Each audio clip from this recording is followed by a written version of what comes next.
भागवत चतुर्थस्कन्ध द्वादशोऽध्याय मैत्रेय उवाच शृणु विदुर कृष्णकथा जेणे खण्डिव भवव्यथा ଉତ୍ତାନପାଦ ଧ୍ରୁବ ଦେଖି ସଫଳ କଲା ବେନି ଆଖି ନିଜ ଶରୀର ବୃଦ୍ଧ ଚାହିଁ ବାନ୍ଧବେ ସୁହୃଦ ବସାଇ ସ୍ୱଭାବେ ଅଟେ ମହାତେଜା ରାଜ୍ୟ ପୁତ୍ରକୁ କଲେ ରାଜା ସ୍ୱଭାବେ ବିଷ୍ଣୁ ତେଜ ବଳେ ଭାବେ ନମନ୍ତି ଦିଗପାଳେ ଏ ଭୂମି ସ୍ଥଳେ ଯେତେ ରାଜା ଧ୍ରୁବ ଚରଣେ କଲେ ପୂଜା ସେ ଶିଶୁମାର ପ୍ରଜାପତି ତାର ଦୁହିତା ହେମବତୀ ରୂପେ କମଳା ସମସରି ବିବାହେ କନ୍ୟା ଧ୍ରୁବ ବରୀ ଅଶେଷ ଅଳଙ୍କାର ଶୋଭା ସେ କନ୍ୟା ଧ୍ରୁବେ ଦେଲା ବିଭା ସେ କନ୍ୟା ଗର୍ଭେ ପୁତ୍ର ଦେଇ କଳ୍ପ ବସ୍ତ୍ରର ବେନି ଭାଇ ତୃତୀୟ କନ୍ୟା ହିତେ ନାମ ରୂପେ ଗଞ୍ଜଇ ସୂର୍ଯ୍ୟ ସୋମ ସ୍ୱଭାବେ ସମୀରଣ ସୁତା ସୁଗୁଣ ସୁନ୍ଦରୀ ସୁନୀତା ତାର ଉଦରେ ଧ୍ରୁବ ବ୍ୟଜ୍ୟ ପୁତ୍ରେ ଜନ୍ମିଲା ମହାତେଜ ଉତ୍କଳ ନାମେ ସେ କୁମର ସ୍ୱଭାବେ ମହାଯୋଗେଶ୍ୱର ଧ୍ରୁବର କନିଷ୍ଠ ଉତ୍ତମ ରୂପେ ଭୁବନେ ନାହିଁ ସମ ସ୍ୱଭାବେ ବୟସେ କିଶୋର ବିଭାନ କଲେ ନୃପବର ସେ ଏକ ଦିନେ ଅଶ୍ୱ ବସି ମୃଗୟା କରେ ବନେ ପଶି ମିଳିଲା କୁବେର ଭୁବନେ ତାହାଙ୍କୁ ଦେଖି ଗୁହ୍ୟ ଜନେ ପନ୍ଦେ ରୁନ୍ଧିଲେ ଯୁଦ୍ଧ କରି ଅଶ୍ୱ ଘେନିଲେ ତାଙ୍କୁ ମାରି ତା ଶୁଣି ତାହାର ଜନନୀ ବିବେକ ପୁତ୍ର କଣ୍ଠ ଘେନି ବନ ଅନଳେ ଦେହ ଦେଲା ପୁତ୍ର ବିଯୋଗେ ଦୁଃଖ ମଲା ସେ କଥା ଶୁଣି ଧ୍ରୁବ ଶୋକେ କମ୍ପିଲା ମାତୃଭାତୃ ଦୁଃଖେ ଜୟନ୍ତା ନାମ ରଥେ ବସି ସ୍ୱଭାବେ ଶୋହେ ରୂପ ରାଶି ଶୋକ ଅନଳେ କୋପ ଭରେ କଠୋର ଧନୁ ଧରି କରେ କୁବେର କାନନେ ମିଳିଲା ଉର୍ଦ୍ଦଣ୍ଡ ଶଙ୍ଖନାଦ କଲା ଯେ ବନେ ରୁଦ୍ର ଅନୁଚରେ ବସନ୍ତି ନଦୀ ବନ ଘୋରେ ହେମ ପର୍ବତ ଦ୍ରୋଣ ମଧ୍ୟେ ଗୁହ୍ୟକ ଦିଶନ୍ତି ଆନନ୍ଦେ ସେ ବନେ ବଳେ ପଶି ଧ୍ରୁବ ଉର୍ଦ୍ଦଣ୍ଡେ କଲା ଶଙ୍ଖରବ ଶବଦ ପୂରିଲା ଆକାଶେ ସୁହ୍ୟଗ ଗଣ ମହାରୂପେ ଧାଇଁଲେ ନାନା ଶସ୍ତ୍ର ଧରି ଚଞ୍ଚଳେ କମ୍ପେ ବସୁନ୍ଧରୀ ଗୃହେ କରଣେ ଧ୍ରୁବ ଚାହିଁ ନିଜକୁ ଦଣ୍ଡେ ଗୁଣ ଦେଇ ଆକର୍ଣ୍ଣ ପର୍ଯ୍ୟନ୍ତେ ଟାଣିନ ବିନ୍ଧିଲେ ତିନି ବାଣ ଧ୍ରୁବର ତୀକ୍ଷଣ ବାଣ ଚଳେ ପଡ଼ିଲା ଗୁହ୍ୟଙ୍କ କପାଳେ ଗୁହ୍ୟ କଙ୍ଗଣ ଦେଖି ତ୍ରାସେ ରହେ ଭାଜିଲେ ବନ ଦେଶେ ଅଦ୍ଭୁତ କର୍ମ ଦେଖି ତାର ବିଷ୍ଣୁର ତେଜେ ବଳିୟାର ଅହନ୍ତି ଧନ୍ୟ ଧନ୍ୟ ବାଣୀ ଆନନ୍ଦେ ଦେବଲୋକ ଶୁଣି ସେ ବାଣୀ ଶୁଣି ଗୁହ୍ୟ ଗଣେ ପୁଣି ମିଳିଲେ ଘୋର ରଣେ ପାଦ ମାରନ୍ତେ ଅହିଁ ଯେହ୍ନେ ଧ୍ରୁବଙ୍କୁ ଦେଖି କୋପ ମନେ ଧ୍ରୁବର ରଥ ଆଗେ ରୁନ୍ଧି ଦ୍ୱିଗୁଣ ତୀକ୍ଷଣେ ବାଣ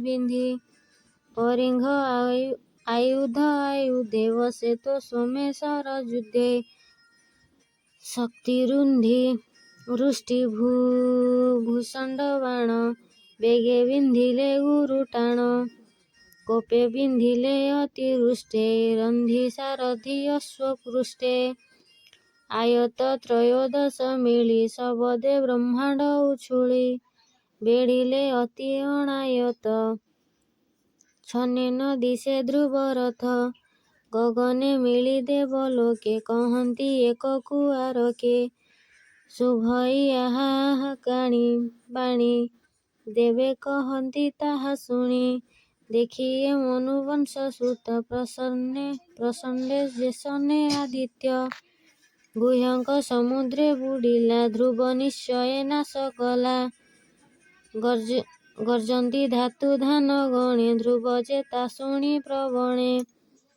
ସାରଥି ଚାହିଁ ପୁଣ୍ୟ ଦେଲା ଦେହା ବୋଇଲା ହୃଦେ ରଥ ବାହା। ଶୁଣି ସାରଥି ଅତି ବେଗେ ରଥ କହିଲା ଶୂନ୍ୟ ମାର୍ଗେ।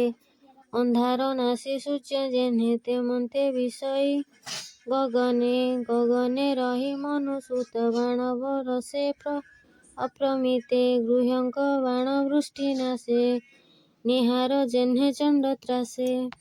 ପବନ ଯୋଗେ ମେଘେ ଯେହ୍ନେ ନିର୍ଯନ୍ତେ ଉଭନ୍ତି ଗଗନେ। ଗୁହ୍ୟଙ୍କ ରଣ ନାଶ କରି ପୁଣି ବନ୍ଧିଲେ ରୋଷ ଭରି।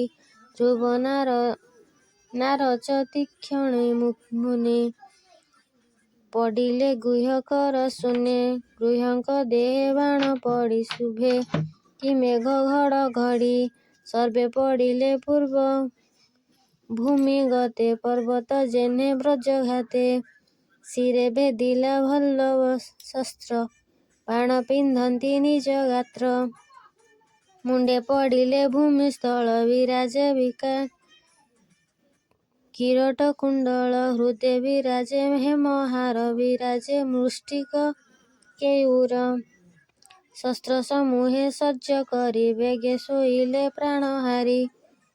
ଯେ ବା ବଞ୍ଚିଣ ଗଲେ ରହେ ଭୟେ ଲୁଚିଲେ ଘୋର ବନେ। ସିଂହର ତ୍ରାସେ ଯେହ୍ନେ ମୃଗେ ଭୟେ ପଳାନ୍ତି ଦଶ ଦିଗେ। ଧ୍ରୁବ ଯେ ଦଶ ଦିଗ ଚାହିଁ ଦେଖଇ ରଣେ କେହି ନାହିଁ। କହେ ସାରଥି ମୁଖ ଚାହିଁ ଏପୁରେ ପସରହ ବାହି। ଦହନ କରିବି ଅନଳେ ଯେହା ଅଛନ୍ତି ଗୁହ୍ୟ ବଳେ। ସର୍ବ ମାରିବି ଭ୍ରାତୃଛଳେ ତୁଏ ରଥ କାହା ବଳେ। ଏମନ୍ତ ଧ୍ରୁବ ବାକ୍ୟ ଶୁଣି ସାରଥି କହେ ମନ ଶୁଣି। ଗୁହ୍ୟର ମାୟାର ପ୍ରମାଣେ ଏମନ୍ତ ଘୋର ନାଦେ ଶୁଣେ। ପ୍ରଳୟ କାଳେ ସିନ୍ଧୁ ଯେହ୍ନେ ଲହରୀ ଉଛୁଳେ ଗଗନେ। ପୁଣି ଦେଖଇ ଚାରି ଦିଗେ ଧୂଳି ଉଡ଼ଇ ଶୂନ୍ୟ ମାର୍ଗେ। ତକ୍ଷଣେ ଘୋର ନାଦ କରି ମେଘ ସମୂହେ ଶୂନ୍ୟ ପୂରି। ବିଜୁଳି ପ୍ରାୟ ବର୍ଣ୍ଣ ଦିଶେ ବଜ୍ର ଶବଦ ସଙ୍ଗେ ମିଶେ। ଉଲୁକା ପଡ଼େ କୋଟି କୋଟି ରୁଧିର ସଙ୍ଗେ ଶିଳା ବୃଷ୍ଟି। ମୂତ୍ର ପୁରୀ କ୍ଷତରେତ ତୁଲେ ଦୁର୍ଗନ୍ଧେ ଧରଣୀ ଫୁରିଲେ। ଗନ୍ଧବ ପଡ଼ିଲେ ଆକାଶୁ ଦଶେ ପୂରିଲେ ଘୋର ପାଶୁ। ନିର୍ଘାତ ଗଗନୁ ପଡ଼ନ୍ତି ଗଦା ପରିଘ ପଡ଼ି ପନ୍ଥି। ମୂଷଳ ସଙ୍ଗେ ବଜ୍ର ପଡ଼ି ଘୋର ଶବଦ ଘଡ଼ଘଡ଼ି। ସର୍ପେ ଧାମନ୍ତି ଫୁ ଫୁ କରି ଅନଳ ପ୍ରାୟ ଚକ୍ଷୁ ଧରି। ଗଜେ ଧମନ୍ତି କୃଣ୍ଢ ତୋଳି ସିଂହ ଶାର୍ଦୂଳ ସଙ୍ଗେ ମିଳି। ତକ୍ଷଣେ ସିନ୍ଧୁ ଉଛୁଳିଲା ଲହରୀ ଗଗନେ ମିଳିଲା। ଭୂମି ପଡ଼ିଲା ମହାଜଳେ ପ୍ରଚଣ୍ଡ ପବନେ ଉଲ୍ଲୋଳେ। କଳ୍ପନ୍ତେ ଘୋର ନାଦ ଯେହ୍ନେ ଶବଦ ପୂରିଲା ଗଗନେ। ଏମନ୍ତେ ନାନା ମାୟା କରି ଗୁହ୍ୟଙ୍କ ସଂଗ୍ରହ ଆବରି। ମିଳିଲେ ନାନା ଶସ୍ତ୍ର ଘେନି ଶବଦେ କମିଲା ମେଦିନୀ। ଧ୍ରୁବ ଉପରେ ମାୟା କରି ଗୁହ୍ୟଙ୍କ ସର୍ଜିଲେ ଆବରି। ଗୁହ୍ୟଙ୍କ ମାୟା ଦେଖି ବେଗେ ମୁନି ମିଳିଲେ ଧ୍ରୁବ ଆଗେ। କଲ୍ୟାଣ ହସ୍ତେ ଅଗ୍ରହୀ କହନ୍ତି ଧ୍ରୁବ ମୁଖ ଚାହିଁ। ମୁନି ଉଚୁ ଶୁଣ ହେଉତାନ କୁମର ତୋପେ ପ୍ରସନ୍ନ ଚକ୍ରଧର। ଯେ ହରି ଭବୟର ନାଶେ ମାୟା ଆମ୍ଭେ ତ ଦେଖିଲୁ ତୋ ପାଶେ। ଯେ ନାମ ଗାଇ ଅନ୍ତକାଳେ ମୃତ୍ୟୁ ତରନ୍ତି ପ୍ରାଣୀ ହେଳେ। ସେ ହରି ପାଦ ତୁ ସୁମର ଗୁହ୍ୟଙ୍କ ମାୟାରୁ ସଂହର। ଏମନ୍ତ ମୁନି ବାକ୍ୟ ବଳେ ରଥ ତୁଳିନ ଅନ୍ତରାଳେ। ସୁଜନେ ଶୁଣ ହରି କଥା କରିନ ସେହେ ଭୃତ ବ୍ୟଥା। ସେ ହରି ନାମ ହୃଦେ ଚିନ୍ତି କହଇ ଦାସ ଜଗନ୍ନାଥ। ଇତି ଶ୍ରୀମଦ୍ଭାଗବତମ୍ ଅପୁରାଣ ପାରମହଂସ୍ୟ ସଂହିତାୟଂ ବୈଶିକ ଚତୁର୍ଥ ସ୍କନ୍ଧେ ଗୁହ୍ୟକ ମାୟାଯୁଦ୍ଧ କରଣେ ନାମ ଦ୍ବାଦଶୋऽଧ୍ୟାୟः।